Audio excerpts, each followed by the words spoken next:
Hello po sa lahat, magandang araw po.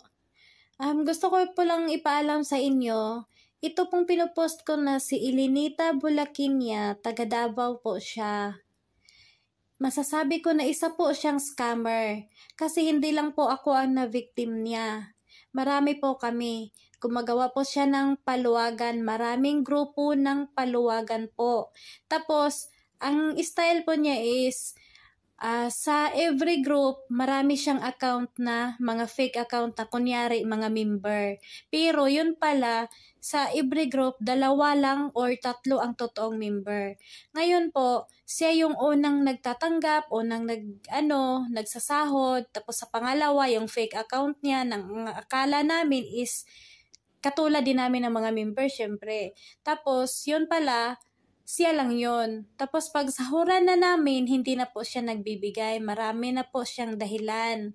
Kaya po, sa akin, sa totoo lang po, sa lahat ng nabiktima niya, ako po ang pinakamaliit na pera.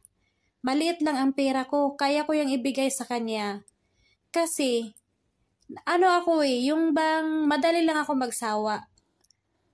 Ayoko yung palagi akong naniningil. Kaya lang po, kinukutya pa niya ako. Sabi niya, paano daw kung hindi siya magbabayad sa akin? Ano daw ang gagawin ko?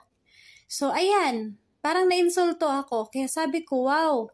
Okay, sabi ko, hintayin mo. Tapos sabi naman niya sa kabilang sa fake account niya, na, daw ako, yung atat daw ako. Bakit ang atat mo, girl? Sabi niya. Siyempre, sabi ko, oo, kasi pera ko yun. Natural atat ako na mabalik sa akin ang pera ko. Tapos, ginagamit pa niya ang mga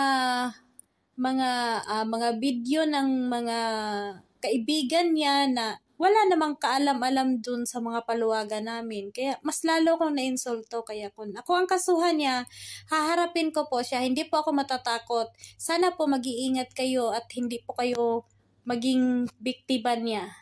Maraming salamat po.